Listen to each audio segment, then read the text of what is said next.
GST का case law discuss करने वाले हैं। उस केस लॉ से की डिसीजन क्या बना था उसको देखेंगे।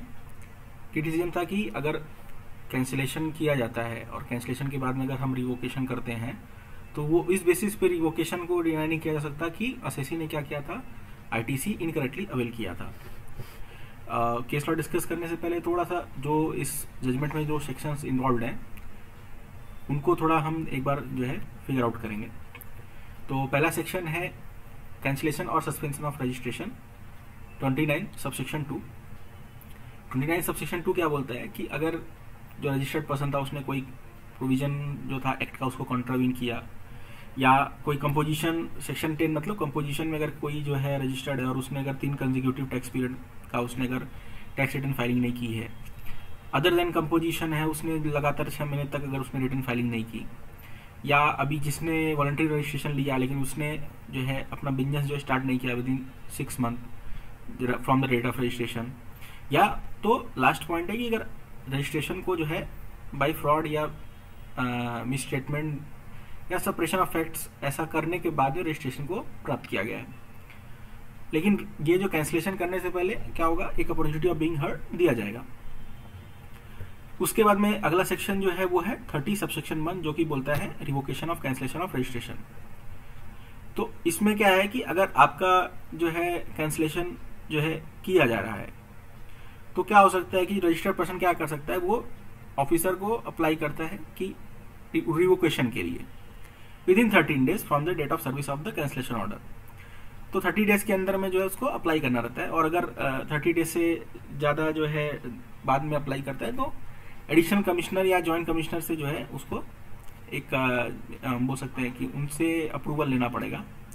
और अगर 30 डेज से भी ज़्यादा मतलब 30 + 30 डेज तो विद इन 60 डेज किया तो एडिशनल कमिश्नर या जॉइंट कमिश्नर, और अगर उससे भी ज़्यादा अगर हो गया तो कमिश्नर से एक अप्रूवल लेना पड़ेगा। अगर वो सेटिस्फाइड होंगे तो वो रिवोकेशन का जो है एप्लीकेशन है उसको एडमिट करेंगे। उसके बाद में एक जो सेक्शन है जो कि इस केस लॉ में जो है यूज हुआ वो सेक्शन है आपका 73(1) का। तो 73(1) क्या बोलता है उसको हम थोड़ा डिस्कस करेंगे। 73(1) ये बोलता है कि अगर जो है प्रॉपर ऑफिसर को लगता है कि कोई टैक्स जो है आपने या तो पे नहीं किया या शॉर्टली पे किया, या आपने रिफंड जो है गलत तरीके से लिया, या इनपुट टैक्स क्रेडिट जो है आपने रॉन्गली अवेल किया है, या आपने यूटिलाइज किया है किसी और रीजन के लिए। लेकिन इसमें क्या है कि मेन जो इस सेक्शन का जो और ये सेक्शन 73 और 74 में जो मेन डिफरेंस है वो क्या है कि other than the reason of fraud और एनी विलफुल मिसस्टेटमेंट और suppression of facts to evade the tax. तो 73 और 74 सेक्शन में ये डिफरेंस है। इसमें क्या है कि अदर देन फ्रॉड मतलब अगर आपने जानबूझ के नहीं किया है, ये इंटेंशनली नहीं किया है, या अदर देन फ्रॉड है ऐसा करके अगर डिपार्टमेंट को लगता है तो जो ऑफिसर है वो क्या करेगा, एक नोटिस सर्व करेगा। और उसके बाद वो नोटिस में क्या रहेगा कि नोटिस में भाई अगर आपने जो है आपने अगर गलत तरीके से आपने जो है टैक्स बेनिफिट लिया है तो उसके ऊपर जो है आपको जो इंटरेस्ट पेबल है अंडर सेक्शन 50 और जो पेनल्टी लगती है इस प्रोविजन में उसके अकॉर्डिंगली वो बोलेगा कि भैया आप इसको पे करिए। तो एक नॉर्मल असेसमेंट हो गया। और असेसमेंट कब तक ये ऑर्डर पास होना रहेगा, जो मेरा एनुअल रिटर्न का ड्यू डेट है, एनुअल रिटर्न के ड्यू डेट के विद इन 3 ईयर्स में जो है ये ऑर्डर पास करना रहेगा।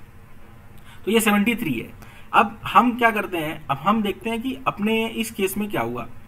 तो पेटिशनर क्या था, पेटिशनर के पास में जीएसटी सर्टिफिकेट था, वो इशू हुआ था 2 अगस्त 2018 को, और ये इफेक्टिव था 1 जुलाई 2017 से, मतलब जब से जीएसटी आया था। फिर क्या हुआ कि 22 जुलाई 2019 को एक सो कॉज नोटिस इशू किया गया असेसिंग ऑफिसर द्वारा कि आपका रजिस्ट्रेशन क्यों ना कैंसिल किया जाए, क्योंकि पेटिशनर ने क्या किया था, उसने कंटिन्यूअस पीरियड जो 6 महीने तक उसने रिटर्न फाइल नहीं किया था। ठीक है, वो फाइल नहीं किया तो इस चीज को जो असेसी था उसने एक्सेप्ट किया, और उसके बाद में क्या हुआ, रजिस्ट्रेशन जो है कैंसिल हो गया 16 सितंबर 2019 को। फिर क्या हुआ, जब कैंसिलेशन हुआ तो असेसी ने क्या किया, असेसी ने जो है रिवोकेशन के लिए अप्लाई किया। अब एक जो उसमें 2 बार अप्लाई किया और दोनों के दोनों बार उसको रिजेक्ट कर दिया गया। पहला क्या हुआ कि पहला जो रिजेक्ट किया गया ये बोला कि भाई आपने जो है नॉन कंप्लायंस किया, जो नोटिस इशू हुआ था आपको रिटर्न फाइल करना था उसका आपने नॉन कंप्लायंस कर दिया, इसलिए रिजेक्ट कर दिया। दूसरा उन्होंने क्या बोला कि आपने आईटीसी जो है वो आपने गलत तरीके से लिया है और उसके ऊपर जो इंटरेस्ट है जो है बिलेटेड पेमेंट का आपने वो चीज पे नहीं की है, तो आप जब तक वो नहीं पे करेंगे, या इस तरह से बातें रख के जो है आपका इनका रजिस्ट्रेशन कैंसिल कर दिया गया। तो अभी उसके बाद में फिर जो है जो हाई कोर्ट ने क्या हेल्ड किया है उस पर हम थोड़ा सा फोकस करेंगे। तो हाई कोर्ट ने क्या बोला कि it is seen that the petitioner has filed monthly return as well as annual return for the period January 2017-18 to September 19-20 and for financial year 17-18 and 18-19। तो हाई कोर्ट ने क्या बोला कि भाई उन्होंने क्या किया, उन्होंने जो मंथली रिटर्न भी फाइल किया और उसके बाद में एनुअल रिटर्न भी फाइल किया 2 साल के लिए, और has also admitted late fee for filing of belated return, और उसने एडमिट किया कि हाँ भाई ये मेरा जो बिलेटेड रिटर्न की जो भी लेट फी है उसको भी मैं एडमिट कर रहा हूँ। Thus and these things being the only condition that are to be satisfied by the petitioner for grant of revocation of registration। तो हाईकोर्ट ने बोला कि ये ही चीज इंपॉर्टेंट है, आप इस बेसिस पे ही आप रिवोकेशन आप दे सकते हो रजिस्ट्रेशन का। इस केस में क्या है कि इस केस में आप ये जो चीज कर रहे हो वो इनकरेक्ट और इम्प्रॉपर है। दूसरा पॉइंट उन्होंने रखा कि जो 73 है, 73 में जो आपको असेसमेंट करना है, या आपने यहाँ पे देखा कि भाई आईटीसी गलत तरीके से क्लेम किया गया है, वो चीज आपको 73 के अकॉर्डिंगली आपको डील करनी है। मतलब आपको नोटिस इशू करना है, उसका जवाब लेना है, उसके बाद में आप उस पर डिटरमाइन करेंगे कि भाई उस पर कितना इंटरेस्ट बन रहा है, और आप विद इन इतने दिन में आपको उसको पे करना है। जो 73 की प्रोसीडिंग है, आप इसको इसके साथ में रिवोकेशन के साथ में आप इस दोनों सेक्शन को आप मिक्स या मर्ज नहीं कर सकते, क्लब नहीं कर सकते। आप रिवोकेशन तो चूंकि उसने ऑलरेडी रिटर्न फाइलिंग उसने कर दी, तो उसके बाद में आप रिवोकेशन तो आप उसको अलाउ करेंगे ही करेंगे। हाँ, अब ये जो 73 में आपने जो आईटीसी बोला वो एक अलग चीज है, उसका असेसमेंट आप अलग तरीके से करिए। ऐसा करके हाईकोर्ट ने ये ऑर्डर को पास किया है। Thank you.